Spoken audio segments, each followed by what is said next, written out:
This month's JW broadcast is as culty as we've come to expect from this high control group, and it starts with a Jehovah's Witness classic, redefining a word. Hope is essential for peace, happiness, courage, and life. But what is hope? When the Bible uses the word hope, it's referring not only to the desire for something good, but also to the basis for believing it will happen. So hope is more than just wishful thinking or even expectation. It's based on fact. There's evidence to back it up. Thus, true hope can come only from the one who has the power to fulfill whatever he promises, Jehovah God. This is literally the first 30 seconds of the speech, and it's already manipulative. Hope is usually defined as a feeling of expectation and desire for a certain thing to happen. That's it. There's nothing about certainty or being sure your hope will turn true. That's why hope dies last. David Schaefer, however, redefined the word for it to mean that hope is more than expectation. Hope is knowing for certain something will happen.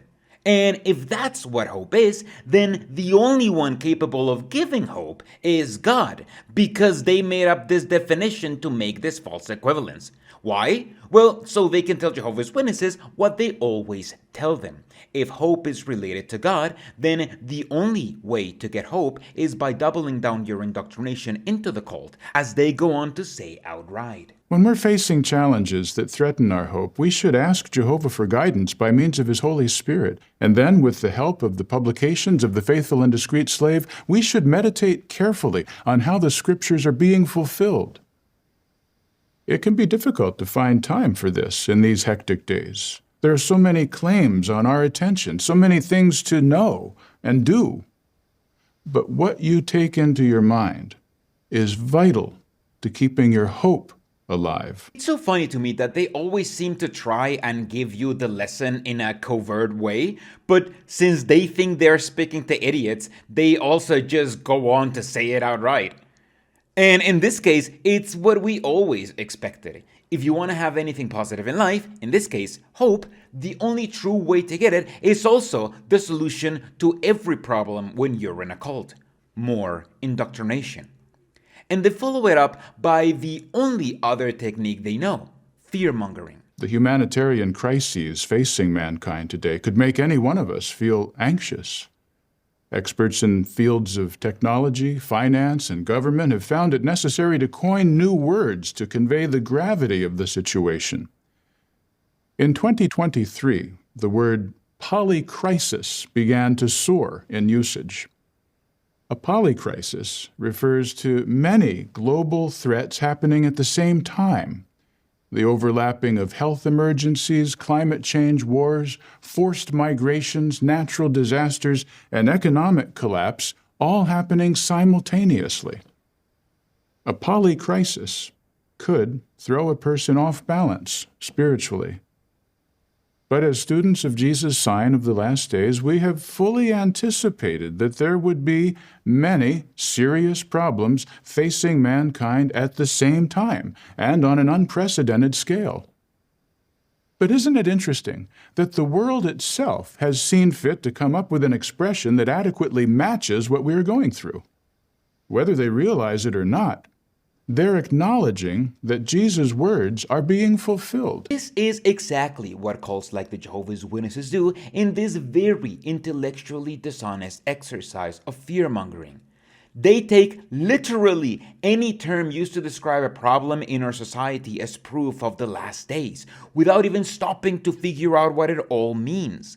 They did that in the First World War, taking it as proof that things would only get worse since they had never been worse before, and doubled down with the Second World War, taking it as proof that the end was nigh. But by now, things have calmed down so much they need to pretend obscure terms mean the end is coming. So instead of a war, we have the term polycrisis, popularized especially by experts like Adam Tooze. Polycrisis is a term originated from a French theorist in complexities and was picked up by the president of the European Commission in 2015 to define the status of Europe at that time, with the Greek economic crisis, Putin's increased aggressions, the Syrian refugee crisis, and the start of Brexit. Obviously, after that, the world became far more complicated for a while, especially during 2020, so the term got even more popularized then. However, the fact that this term was coined recently to describe our current geopolitical climate doesn't mean that things have never been this bad before. You know when they coined a term for that? In 1914, when they had to name the Great War. And you know when humanity decided to up the antics? When they decided to change that name again to the First World War. The difference is that humanity has moved on from then, and while sure we have multiple issues at the moment, the vast majority directly having to do with late-stage capitalism, that doesn't mean humanity has never been worse. And you know who agrees with me? Adam Tooze, the guy who popularized the term in the first place. If you just read a newspaper or watch the news, in a sense, you are presented with this collage. And the collage begins to just look incoherent and crazy to the point where you begin to wonder whether you actually sort of be able to any longer trust your own senses. And what the polycrisis concept says is, relax. This is actually the condition of our current moment. The whole point of that term is to better understand the world we live in right now and the status of it. But obviously, Jehovah's Witnesses hear a term that seems to confirm their world bias and immediately rush to show it as proof that everyone else also pretty much believes the end is nigh too. And now they're going to teach witnesses a thought-stopping technique. The stronger our faith is, the stronger our hope will be, because faith is the assured expectation of what is hoped for. Do you think often about your hope? Do you meditate on what it means? 1 Thessalonians 5:8 says, "Let us put on the hope of salvation as a helmet. As a helmet protects the head, so hope protects the mind." Who of us does not need such a helmet? Perhaps you have a favorite Kingdom song or original song from jw.org that keeps Jehovah's promises shining brightly in your mind. When you recall that song, you're feeding your hope, which in turn guards your thinking. Our hope has to be so real to us that we can see ourselves in the new world, no longer battling illness and depression, but waking up each day with better hearing, better vision, better looks, better outlooks, no longer mourning the death of those we love, but rather experiencing the thrill of seeing them come back to life. David is literally telling witnesses that their hope for the paradise earth, a term that's completely absent from the Bible, should be what keeps them going. And if they feel like their faith is weakened, they need to delve themselves in the delusional act of imagining that literally everything will be solved if they just follow the cult. That's how cults like these steal your life from you, because it teaches you that the answer to every question and the solution to every problem will come to you if you follow the cult's teachings to the T. And when that invariably fails and your faith is weakened, it blames you for not being spiritual enough and tells you to solve your problems by, guess what? Following the cult's teachings to the T. This keeps people in a vicious cycle where anything good that happens to them is thanks to the adherence to the cult, and anything bad that happens to them can only be because of their deviation from the cult and is combated with more indoctrination. In reality, if you just postpone your problems like that, you will never solve anything and your life will never improve. And unfortunately, that's useful for cults because cults thrive at times of crisis, and following their teachings will guarantee you encounter those. What's the longest lifespan you've ever heard of? What's the greatest number you can think of? Now combine the two concepts. Living for, well, we could attempt to explain googleplexes of galactic millenniums, but the fact is, no matter how great a period of time you can possibly fathom, Jehovah promises us life that cannot be defined by any number because it never stops. That's what the Bible means by its many references to everlasting life. Did you see how this is just an appeal to emotion and imagination with no scripture written? Because David cannot quote a scripture describing the paradise because the Bible never promises one to people. So instead, he tells you to imagine nice things and just mentions that that's what the Bible says when it mentions a concept. Don't look them up though, just keep imagining nice things. Visualize a project that would take several thousand years to plan and complete. What kind of forests would you like to grow? Imagine having millions of years to observe, analyze, and draw new conclusions from Jehovah's activities and creative works. You can see where this is going, as David is just telling people in multiple ways how to use their imagination to stay in their cult. But did you notice this? This is an AI-generated image. Look at how short this dude's legs are and this mess of lines on the backpacks. And regardless of where you land in the whole AI debate, the one thing that Jehovah's Witnesses keep saying is that they have the best artists and spare no expense in making propaganda. If that's the case, then what's this religion doing with AI art? Is this just wishful thinking? Happy thoughts? A dream? No, this is hope. It's meditation on the promise of God, who cannot lie, meditation on what he has done to fulfill his promise, providing the ransom and establishing a heavenly kingdom that will bring mankind back to perfection. After literally telling you to imagine things, David gaslights you and tells you that your imagination is real if you follow the cult's teachings. And he closes his speech with a literal appeal to emotion. What's been your experience? What have you done when undergoing tribulation? No doubt you turned to Jehovah for help. And then what happened? He helped you. True, the trial might not have disappeared, but you discovered that you somehow had the strength to endure it, or the wisdom to manage it, or practical aid or encouragement at just the right time, or the courage to continue bearing witness to the truth. How did you feel in that moment? Did you sense that Jehovah heard your prayer? Did you perceive Jehovah reassuring you that you and he have a relationship? When you go through that, even once, you no longer wonder whether you could endure a crisis. You know you can with Jehovah's help.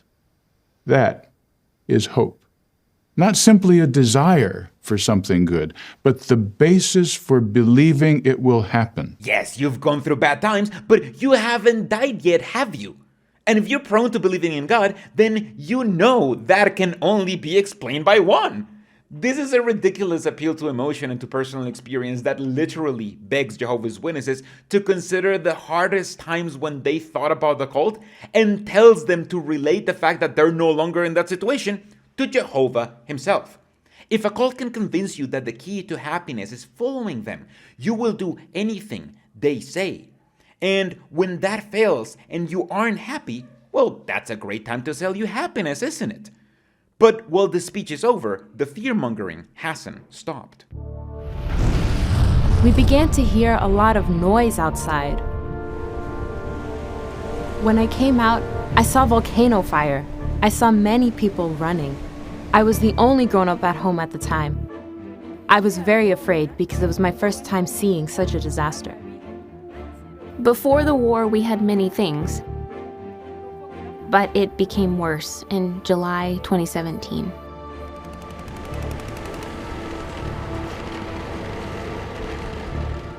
So we left, and our goods were destroyed.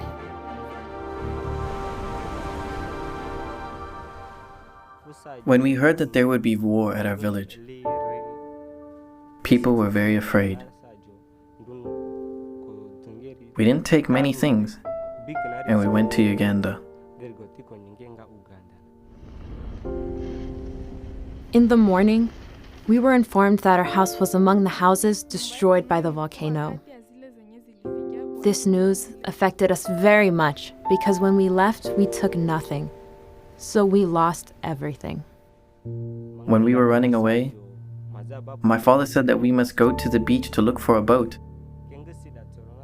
He was on a motorbike. He had an accident and he was wounded. That wound made him suffer for a time, and that led to his death.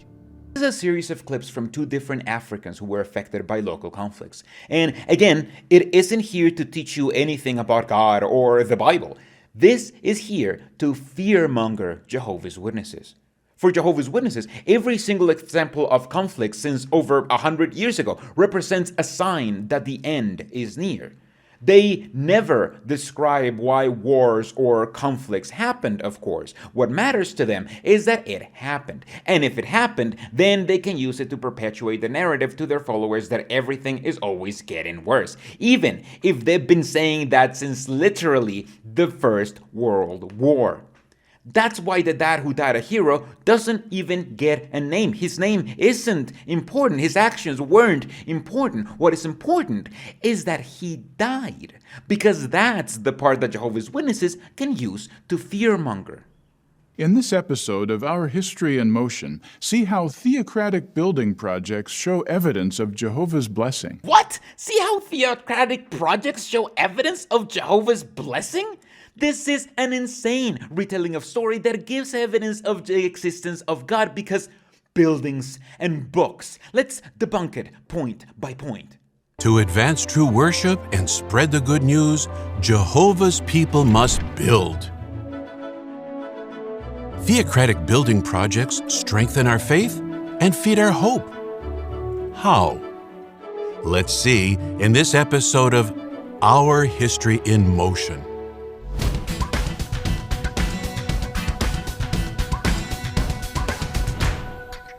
This is a clip where Jehovah's Witnesses literally say that you can see they are the one true religion because of all the buildings they make their followers build for the cult.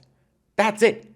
And they literally have to open with a lie, saying that to advance true worship and spread the good news, Jehovah's people need to build. That's false.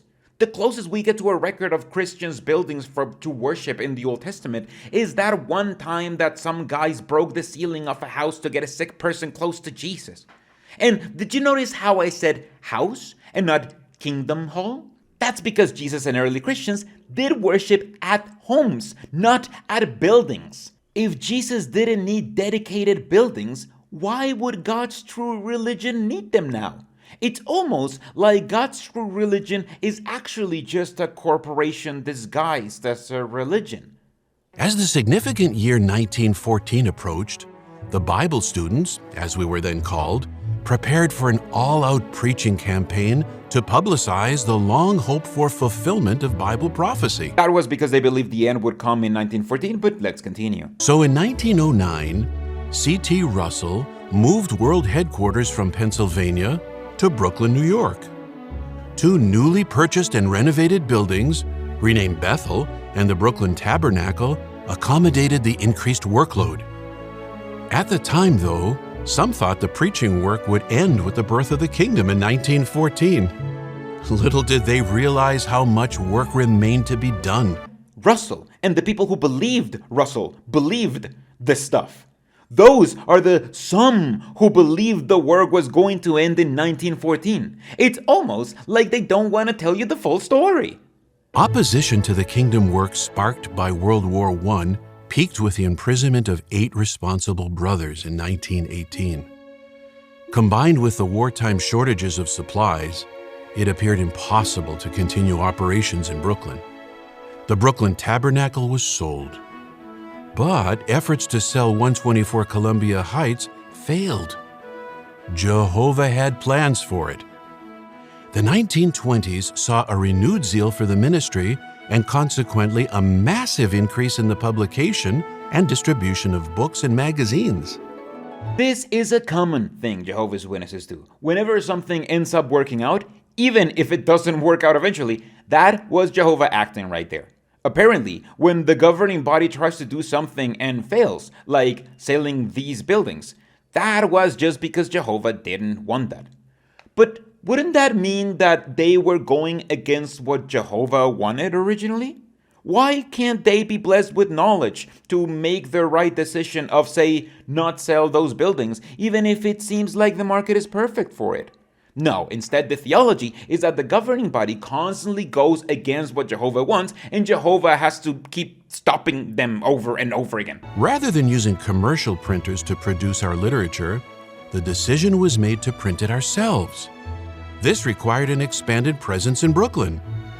After outgrowing a small printery in a rented building, then outgrowing another, construction commenced on a new 8-story factory just a few blocks away from the expanded Brooklyn Bethel. That's because Jehovah's Witness narrative at least seemed to actually make sense back then. With a Second World War with no end in sight, the Jehovah's Witnesses preached that Armageddon was sure going to come. Why? Because things were worse than they had ever been.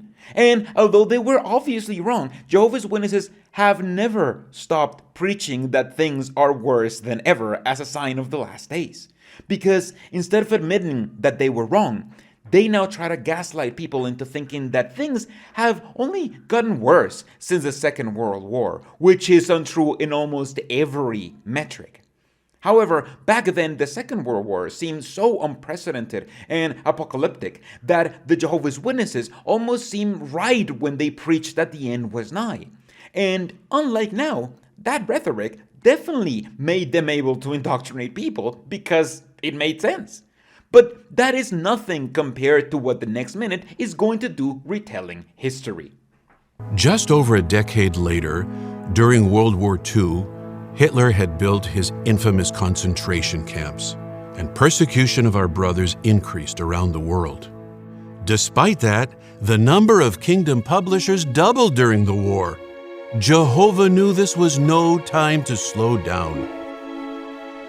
The decision of printing their own books didn't come out of nowhere. Remember, up until 1990, this religion sold books to sustain itself. Using unpaid labor to print books maximized their profits, since no publishing house could compete with the operation costs of slave labor. To keep pace with the ever-increasing demand for Bible literature, in 1955, construction began on a second Brooklyn factory building. Eventually, the printery complex covered 5 city blocks. In a 22-year period, the number of kingdom publishers worldwide tripled. In 1971, a printery was constructed at Watchtower Farms in upstate New York and has expanded several times over the years to increase its printing capacity. Yes, they just skipped the part where the end didn't come after World War II, give you a quick data bit of the growth in the 1950s, and then they tell you that between 1963 and 1985, the religion tripled. Is it because they claimed that the end would come in 1975? No, don't even think about that. That's why they just showed you just the one single bar growing steadily, instead of the graph that indicates the massive amount of people that converted before 1975 and how a lot of them decided to stay after that because they truly believed that the end was surely around the corner. By the mid-1980s, from Argentina to Zimbabwe, we expanded our facilities at more than 40 branches around the world.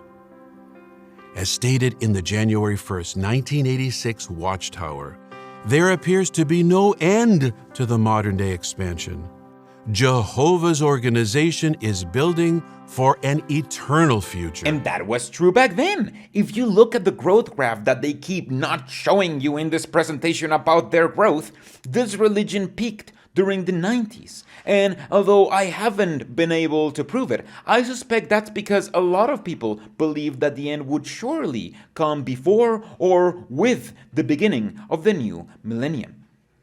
After the year 2000 came and went, the religion plateaued, and that's why Mark Sanderson is not going to talk about the numbers anymore, and instead, he's just going to tell you about their current construction projects, as if the growth hadn't stopped 20 years ago.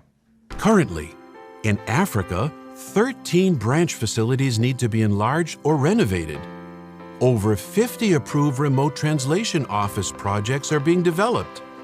And in order to keep up with publisher growth, over 5 major Kingdom Hall projects need to be completed every single day.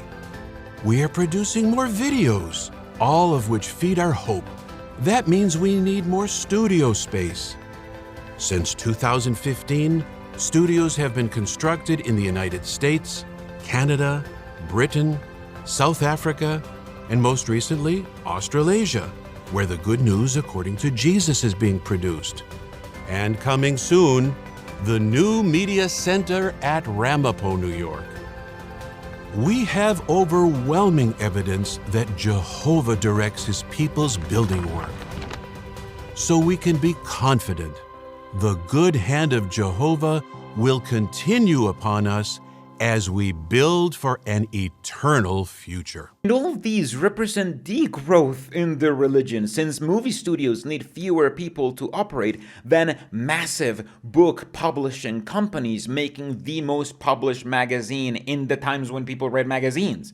Now they're shifting to a multimedia production company, and they're showing that shift as evidence of two things that they don't have: growth and the evidence of Jehovah's blessing.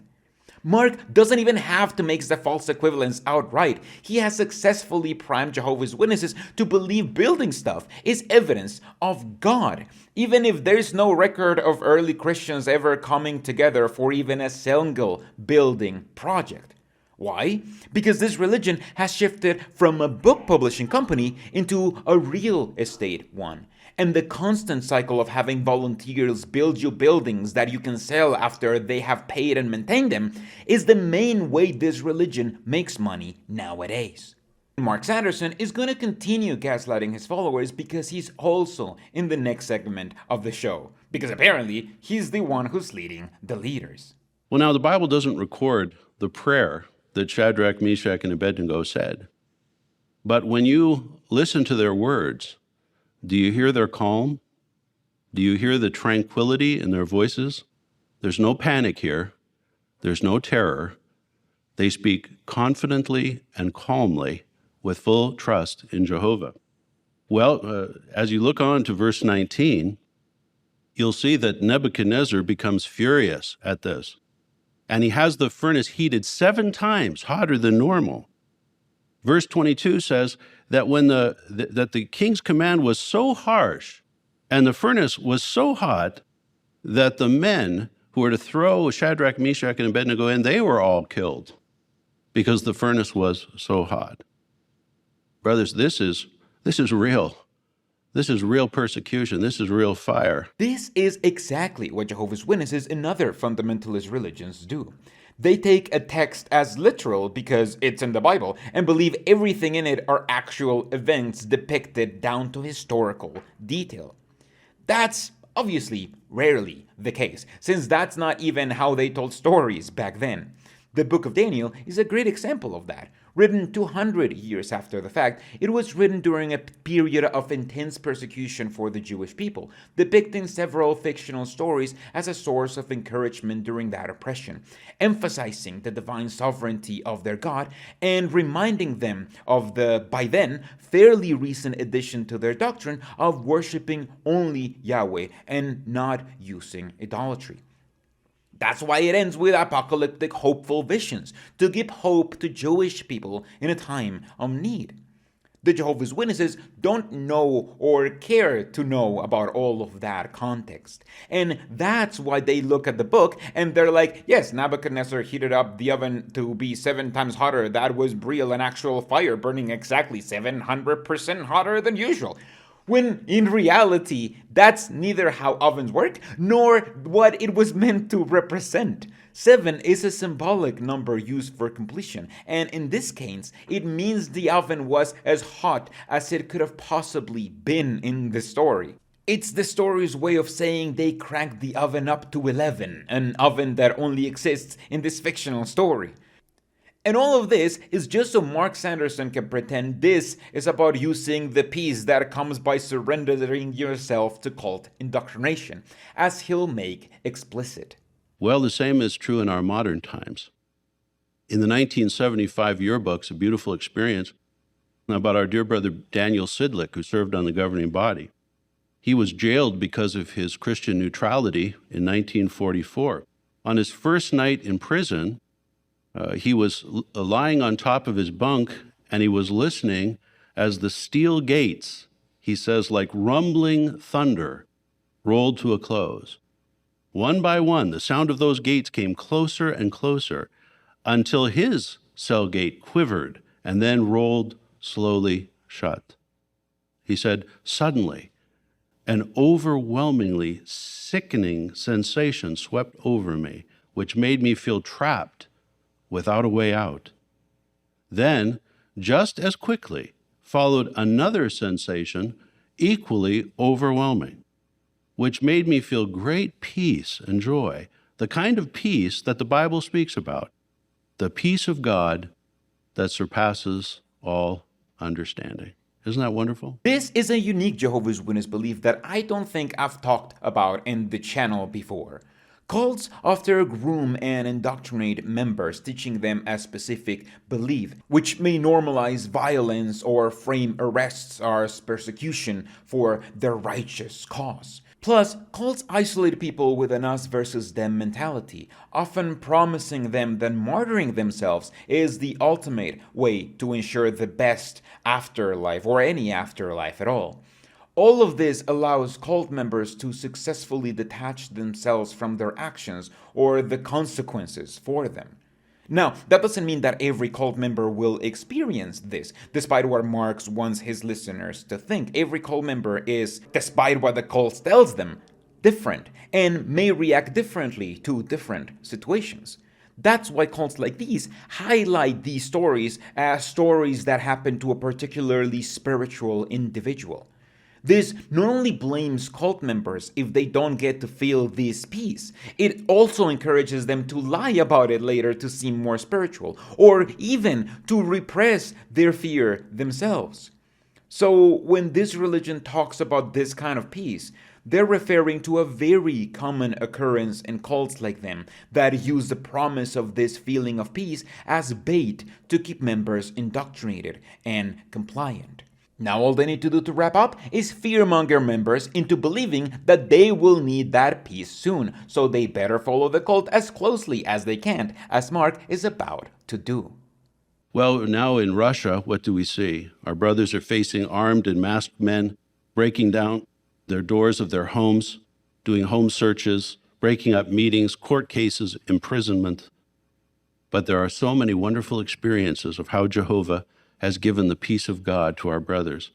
During one search on a brother's home, the brother began to worry and feel anxiety.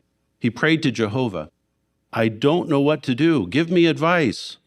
Just then, the investigator doing the home search began looking at the magnets on the brother's refrigerator and loudly and expressively read the inscription on one of the fridge magnets, "Do not be anxious, for I am your God." The brother right away understood what he needed to do. Well, brothers, what's the point? Regardless of what may be happening around us, what persecution we may face, how challenging the situation may be, if we supplicate Jehovah with a thankful heart, he will give us a precious gift, the peace of God that surpasses all understanding. See, they persecuted this person, and it just so happened that this police guy read something out loud, and that was Jehovah. What? Oh, you wanted to know what happened to that guy afterwards? Too bad, the lesson is taught and the story is over.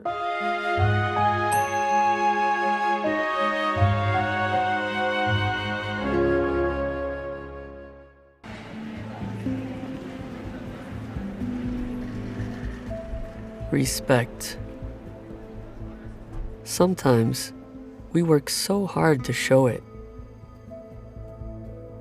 but receive little in return.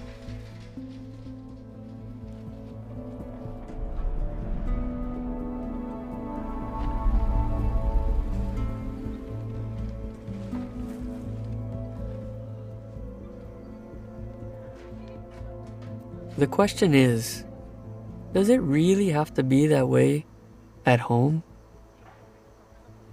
There's a lot to unpack here. Jehovah's Witnesses believe people deserve respect because the Bible says so. It's not because every human is inherently deserving of respect. It's that the Bible says you should do it. And as we're about to see, some humans deserve more respect than others. But before we move on, I just love how the lack of respect they show here is a woman asking her husband how come he's been in front of that mess and didn't clean it. Almost as if he wasn't going to because he's misogynistic and believes that that's his wife's job, despite both of them working full-time jobs. So how do you think this problem will be solved? Well, I can guarantee you will not be able to guess.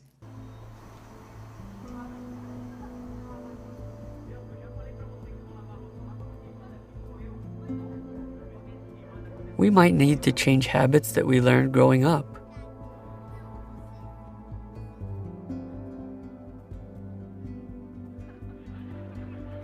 Or we may realize that we need to change our choice of entertainment. While it may not be easy, it is possible to cultivate the mutual respect we once had. A helpful principle was stated long ago in the Bible.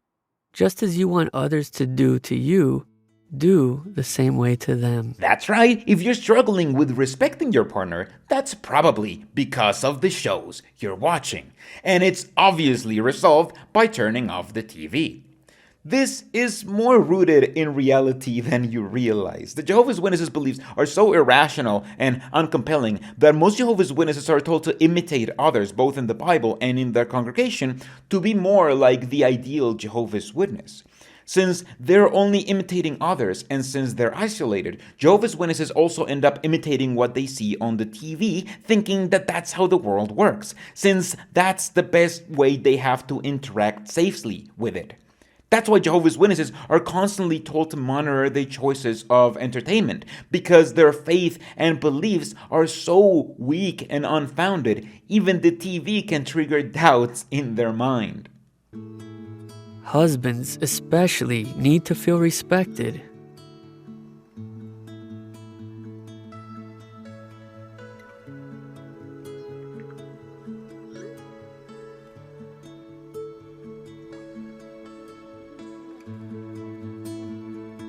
But wives also need to feel valued, loved, and heard by their husbands. If we start by doing things that show we honor our mate, we'll create an atmosphere where respect can grow. Yes, husbands especially deserve more respect from their wives, so not making dinner plans without getting permission from your husband. Even though we constantly see husbands making dinner plans without telling their wives in Jehovah's Witness propaganda. And the husband can show he cares about his wife by telling his wife, who, remember, works a full-time job, that she did a good job cooking, since that's obviously her responsibility, cause women. Wanna keep seeing misogyny?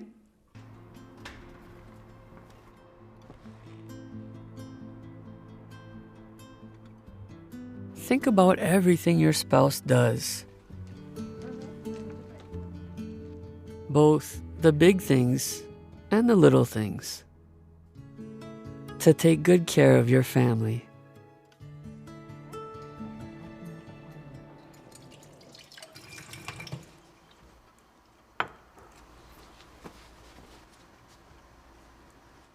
Try not to focus on your mate's flaws.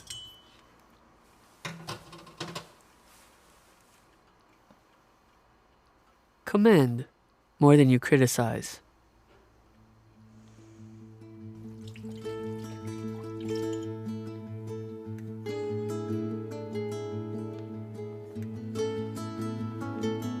Yes, think about all that your wife does, like cooking, ironing, and working. And wives, think about all that your husband does, which should be mechanic, construction, and child indoctrination, the three most manly things a man can do.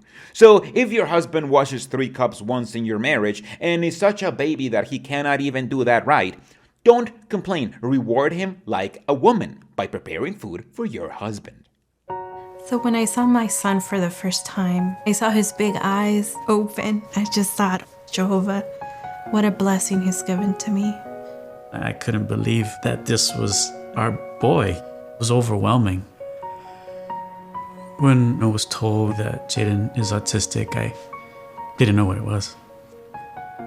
So I immediately started doing my homework. I need to know what it is so I can succeed, because I love this boy, and I don't want to fail him. This is this month's Tier segment, a segment that isn't even pretending to teach you about the Bible. Its main purpose is to make you feel. Because if this religion can pull your heartstrings with a heartbreaking story of an autistic kid who still successfully got indoctrinated into the religion, you are going to want to cry and make sure your children do the same. And with Jaden, reading words, writing words is not really the thing that's going to cement anything into his heart or brain. So most of it is going to be drawn or like acted out. Thank goodness we have so much video content now. And he loves the Sophia and Caleb videos. When that came, we were just so grateful to Jehovah because it really felt like it was made for us. We had the illustrated Bible stories. It had dialogue, an action tile. I would act those out with him. When we prepare for assembly, we sing the songs throughout the whole program so that he feels that he has an idea of what's coming. We were serving in Spanish congregation, but we realized we need to move to the English congregation so that Jaden could thrive. It's been a fun ride with getting Jaden to comment at meetings, telling the friends, hey, he wants to comment, but it's gonna be maybe something you don't understand. And they were so good about it. That constant support was enough for him to want to do it on his own. So he knows that we have to share our faith. He knows that others don't have our hope. Our ministry is part of our life, so that means we're publishers to get that done. So we help him to get to that place. He's going to talk about his faith. He's going to share it the way he can. He wants to get baptized. This whole sequence has nothing to do with the Bible and everything to do with the importance of child indoctrination. Jaden, who apparently is almost nonverbal, isn't important in this video. The camera isn't even interested in hearing him speak. What's important is that he got fully indoctrinated into the religion. This is a story meant to manipulate parents into assuring their children are indoctrinated into this cult, as they come out and say outright. You'll be glad to know that shortly after this video was filmed, Jaden symbolized his dedication by water baptism. This clip of an autistic man getting baptized into the religion almost made me shudder. He really had no chance, did he? And now that he's baptized, he can also get disfellowshipped and shunned by everyone he knows. Well, I think that's a remote possibility. I'm not sure Jaden fully understands what he'll lose if he ever goes out of line. Is it true that this is the path I should choose? I asked myself. I had a mind full of questions. And not to mention, this world didn't help. This is a terrible start for a surprisingly not so terrible song. Not just because of the lazy lyrics and the barely present melody they're sung to, but because it, again, shows the fragility in Jehovah's Witness beliefs. They can be debunked with a science class in middle school. Which is why this video is here to remind Jehovah's Witnesses that when they have doubts, that's when they need to double up on their indoctrination until they have successfully repressed those down. And as always, the music is far better at twice the speed. When I have to deal with what distorts my view, this is what I do.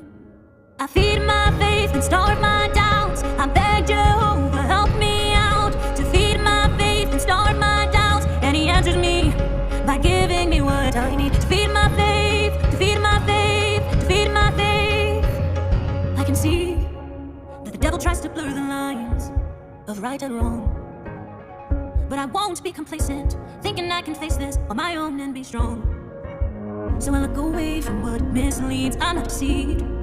Whoa. Jehovah's words have proven trustworthy. My hope is guaranteed. I feed my faith and starve my doubts. I beg Jehovah, help me out to feed my faith and starve my doubts. And he answers me by giving me what I need. we can get stuck on how they demonize activists trying to make the world a better place or whatever, but honestly, most Jehovah's Witnesses think these videos are super cringy. And why does this rock so hard at twice this speed? All this song is missing is just like some final build-up or some, oh my god, it's happening!